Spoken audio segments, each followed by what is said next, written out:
نے فرمایا وَلَا تَقُولُوا لِمَن يُقْتَلُ فِي سَبِيلِ اللَّهِ أَمْوَاتٌ، جڑے بندے میری راہ دے وچ شہید ہو جاون انہاں نوں تسی مردہ نہ آکھو۔ قرآن پاک نے ایک فلسفہ عطا کیتا ہے کہ جڑے بندے میری راہ دے وچ شہید ہو جاون تسی مردہ نہ آکھو، اے نہ آکھو کہ مر گئے نے، اے نہ آکھو کہ مردہ نے، بلکہ مولا کی آکھی ہے، فرمایا بل احیاء، او زندہ نے، ولیکن لا تشعرون، جڑیاں میں انہاں نوں زندگی عطا کیتی ہے انہاں دا تانوں شعور کوئی نہیں ہے۔ خالق کائنات نے کی فرمایا؟ پھر ایک مرتبہ ترجمے کی طرف چلیے، کیونکہ اسے ترجمے نے اسی پورے موضوع دے وچ لے کے جانا۔ فرمایا جڑے بندے میری راہ دے وچ شہید ہو جاون انہاں نوں تسی مردہ نہ آکھو، وہ مردہ نہیں ہے۔ یا اللہ کی نے فرمایا زندہ نے، یا اللہ انہاں دی زندگی کی ہے؟ فرمایا تہاڈا شعور ہی نہیں ہے جڑی میں زندگی عطا کیتی۔ مثال دے طور پہ میں مثال دے کے سمجھانا چاہنا، میری جڑی اکھ دی پرواز ہے وہ مسجد دی حدود تک ہے، میں مسجد دی حدود تک ہی ویکھ رہا، میں باہر نہیں ویکھ سکیا کیونکہ میری حد ہی نہیں ہے، میرے وچ اتنی طاقت ہی نہیں ہے کہ مسجد دے باہر کی ہو رہا میں ویکھ سکا، میرے شعور ہی نہیں ہے۔ میرے کان دی اتنی ایک آواز ہے، اتنی ایک طاقت ہے کہ مسجد اندر جڑی آواز آ رہی ہے میں سن سکنا، باہر کی ہو رہا ہے میں کوئی پتہ نہیں، کیوں نہیں پتہ؟ میں شعور نہیں ہے۔ ساڈی حد ساڈی جڑی طاقت اتنی ہے بظاہر تک، قبر دے اندر کی ہو رہا سانو کوئی پتہ نہیں، قبر تو بعد کی معاملہ ہونا سانو کوئی پتہ نہیں، قبرستان یا ڈیریاں لگیاں نے، قبراں بنیاں نے، سانو کوئی پتہ نہیں جنتی قبر کیڑی ہے جہنمی قبر کیڑی ہے، کیوں؟ سانو شعور ہی کوئی نہیں۔ اللہ رب العزت نے فرمایا تمہیں اس گل کا شعور نہیں ہے، لیکن میں تمہیں دس دینا جڑے بندے میری راہ شہید ہو گئے نا وہ زندہ نے، مردہ نہیں ہے۔ اتنا شعور تسی لے لیا جائے کہ جڑے میرے راہ دے وچ قتل ہو جاون، شہید ہو جاون، انہاں نے تسی مردہ نہیں آکھنا۔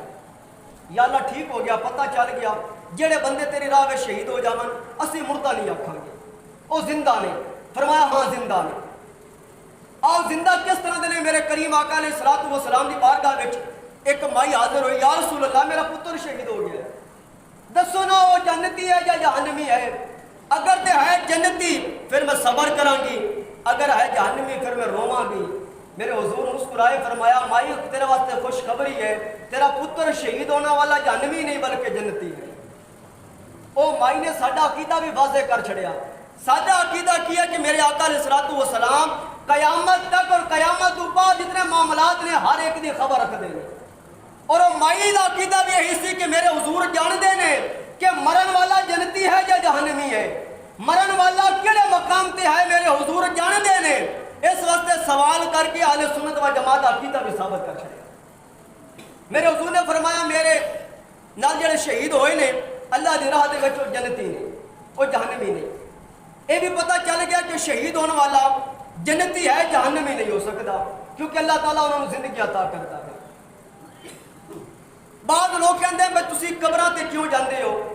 قبراں مالک تے مر چکے نے، انہاں واسطے قرآن پاک دی آیت ہے کہ ہر مرن والا مر نہیں گیا، بلکہ رب دا قرآن کہندا ہے کچھ مرن والے زندہ نے، بل احیاء زندہ نے ولکن لا تشعرون، تو انہاں دی زندگی دا شعور کوئی نہیں ہے۔ پتہ چلے کہ شہید زندہ ہے، اگر شہید زندہ ہے پھر بابا فرید بھی زندہ ہے۔ سبحان اللہ تو کہتے ہیں بابا فرید بھی زندہ ہے۔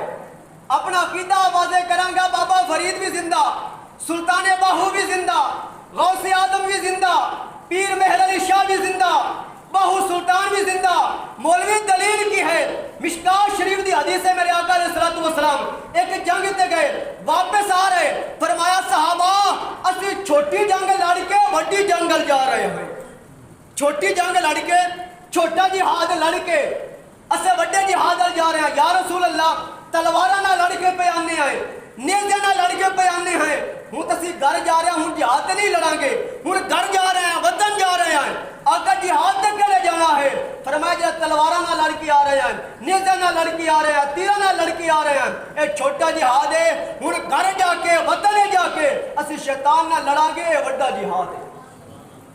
حدیث پاک تو پچا چلیا تلواراں نیزیاں نہ جڑی جنگ لڑی جاندی ہے چھوٹی جنگ ہے، چھوٹا جہاد ہے، بڑا جہاد ہوئے جڑا شیطان نہ لڑیا جائے، بڑی جنگ ہو جائے شیطان نہ لڑی جائے، پھر جڑا تے چھوٹی جنگ ہے شہید ہو جائے، اگر وہ زندہ ہے پھر ولی کامل، ہر اللہ دا ولی، چاہے غوث پاک ہوئے، دادا علی حجویری ہوئے، پیر مہر علی شاہ ہوئے یا چلیا بڑے شیطان نہ لڑتے رہنے پھر وہ کیوں نہ زندہ ہو؟ پتہ چلیا وہ بھی زندہ نہیں۔ اور آگے چلیے شہید زندہ ہے، شہید کیوں زندہ ہے؟ شہیدی زندگی دا مقصد کی ہے، کیوں زندہ؟ اللہ تعالیٰ نے باقی کسے اور نہیں فرمایا کہ زندہ شہید کے بارے کیوں فرمایا؟ یہ تو پتہ چلیا قرآن پھر پڑھا گے وَلَا تَقُولُوا لِمَنْ يُقْتَلُ فِي سَبِيلِ اللَّهِ أَمْوَاتٌ۔ شہید اس واسطے زندہ ہے کہ اللہ تعالیٰ دی راہ میں شہید ہو جائے۔ شہید اس واسطے زندہ ہے کہ اللہ تعالیٰ دی راہ دے میں شہید ہو جائے۔ اور دی پچھلی زندگی دا کوئی تبصرہ نہیں، پچھلی زندگی دا کوئی تبصرہ نہیں کہ یہ زندگی کس طرح دی گزری ہے، نیکیاں کرتا رہا کہ نہیں، نمازہ پڑھتا رہا کہ نہیں، روزے رکھتا رہا کہ نہیں، اعمال کرتا رہا کہ نہیں، صرف زندگی دا آخری جو شہید ہو گیا ہے۔ ایک کتنے سے شہید ہویا، پتہ چلے اللہ دی راہ میں شہید ہویا، فرمایا زندگی دا حساب ہی نہیں لینا، بس اللہ دی راہ میں شہید ہو گیا اس واسطے زندہ ہے۔ اللہ دی راہ میں شہید ہو گیا اس واسطے اے زندہ ہے۔ پھر پتہ چلیا کہ جب اللہ دی راہ میں صرف شہید ہو جائے او زندہ ہے تے جے دی زندگیاں دے قسمہ خدا چاہتا رہا ہوئے، جے دی زندگیاں دے قسمہ خدا اٹھاندا رہا، لا اقسم بہذا البلد والضحیٰ واللیل اذا سجا۔ یہ شہید زندہ ہے، پھر نبیوں دا امام بھی زندہ ہے۔ اعلیٰ حضرت نے فرمایا تو زندہ ہے واللہ، تو زندہ ہے واللہ میری چشم عالم میں چھپ جانے والے۔ شہید زندہ ہے۔ اچھا شہید زندہ ہے تو کیوں زندہ ہے؟ اس واسطے کہ اللہ تعالیٰ دی راہ میں شہید ہویا ہے، اللہ تعالیٰ دی راہ میں اپنی جان دے بیٹھے ہے۔ اچھا شہید زندہ ہے تو پھر ہے کتھے؟ ظاہری گل ہے کوئی نہ کوئی مقام تے ہونا ہے۔ اگر زندہ ہے کیوں زندہ ہے کہ اللہ دی راہ میں شہید ہویا تا زندہ ہے، اللہ تعالیٰ دی راہ میں شہید ہویا تو زندہ ہے، تو پھر ہے کتھے؟ قبر دے اندر ہے، برزخ دے اندر ہے، کیڑے مقام دے وچ ہے؟ آؤ وہ پوچھیے اللہ تعالیٰ دی بارگاہ وچ۔ اللہ رب العزت دی بارگاہ جدوں پوچھا گیا کہ مولا شہید زندہ ہے تے کتھے ہے؟ فرمایا وَلَا تَحْسَبَنَّ الَّذِينَ قُتِلُوا فِي سَبِيلِ اللَّهِ أَمْوَاتٌ بَلْ أَحْيَاءٌ عِندَ رَبِّهِمْ۔ جڑے میری راہ میں قتل کیے جاون انہاں نوں مردہ نہ آکھو، زندہ نے، عِندَ رَبِّهِمْ، وہ میرے کول نے۔ شہید کتھے نے؟ اللہ تعالیٰ دے کول نے۔ فرمایا کہ جڑے میری راہ میں شہید ہو جاون او زندہ نے، انہاں نوں مردہ نہ آکھو، یا اللہ ہے نے کتھے؟ فرمایا میرے کول۔ پھر سوال پیدا ہوتا مولا تو کتھے ہے؟ شہید زندہ اللہ تعالیٰ کو، اللہ تعالیٰ پھر کتھے ہے؟ اللہ تعالیٰ کو پوچھا گیا مولا تو دس کتھے ہے؟ فرمایا دوسرا سپارہ اٹھا لو وَإِذَا سَأَلَكَ عِبَادِي عَنِّي فَإِنِّي قَرِيبٌ۔ فرمایا سونا محبوبہ جدوں کوئی پوچھے کہ رب کتھے ہے پھر دس دے انی قریب، رب تواڈے کول ہے۔ شہید رب کول، رب ساڈے کول، شہید رب کول، رب ساڈے کول۔ یہ رب ساڈے کول ہے پھر حسین ساڈے تو دور نہیں ہو سکتا، پھر علی ساڈے تو دور نہیں ہو سکتا، پھر یا علی کہنا شرک نہیں ہوئے گا، پھر یا رسول اللہ کہنا شرک نہیں ہوئے گا۔ کیوں؟ کیونکہ شہید رب کول، رب ساڈے کول، پھر جڑے شہید نے وہ بھی ساڈے کول نے۔ مسئلہ حل ہو گیا۔ شہید زندہ نے، شہید نو سی مردہ نہیں کہہ سکتے۔ تین ہی گروہ ایسے نے جنہ تے میرے رب نے انعام فرمایا۔ پہلا سپارہ پہلی سورت، سورت فاتحہ، اس کے اندر خالق کائنات نے فرمایا صراط الذین انعمت علیہم غیر المغضوب علیہم ولا الضالین۔ ہر بندہ، ہر مسلک والا یہی دعا پڑھتا ہے کہ مالک مینوں سیدھے رستے تے چلا۔